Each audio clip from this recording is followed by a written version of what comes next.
chapter 21. Sometime later there was an incident involving a vineyard belonging to Naboth the Jezreelite. The vineyard was in Jezreel, close to the palace of Ahab, king of Samaria.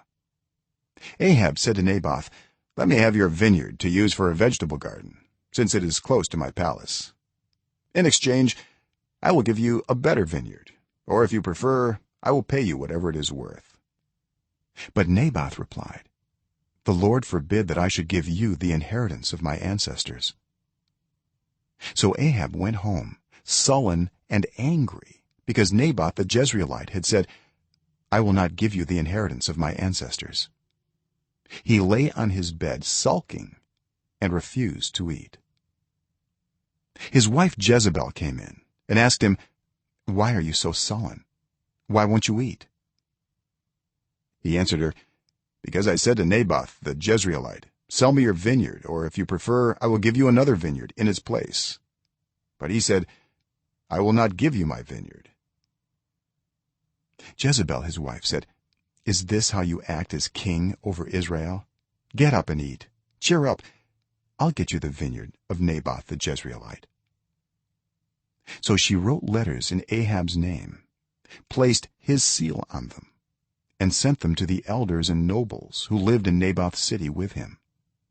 In those letters she wrote, "Proclaim a day of fasting and seat Naboth in a prominent place among the people, but seat 2 scoundrels opposite him and have them bring charges that he has cursed both God and the king. Then take him out and stone him to death." So the elders and nobles who lived in Naboth's city did as Jezebel directed in the letters she had written to them.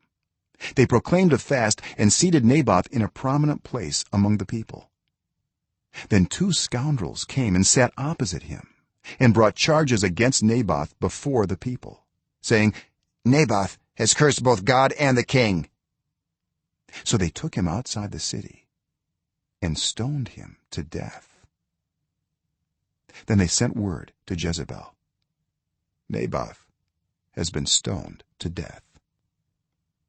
As soon as Jezebel heard that Naboth had been stoned to death, she said to Ahab, "Get up and take possession of the vineyard of Naboth the Jezreelite that he refused to sell you. He is no longer alive, but dead."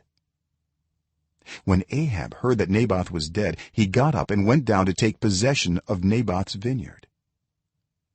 Then the word of the Lord came to Elijah the Tishbite, "Go down to meet Ahab king of Israel, who rules in Samaria.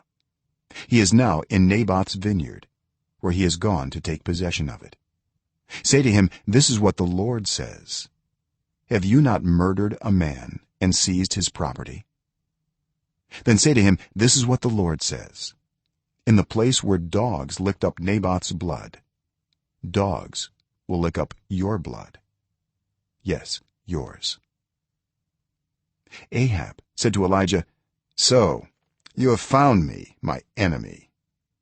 "I have found you," he answered, "because you have sold yourself to do evil in the eyes of the Lord. He says, 'I am going to bring disaster on you. I will wipe out your descendants and cut off from Ahab every last male in Israel, slave or free. I will make your house like that of Jeroboam son of Nebat and that of Baasha son of Ahijah, because you have aroused my anger and have caused Israel to sin.' And also concerning Jezebel, the Lord says, 'Dogs will devour Jezebel by the wall of Jezreel.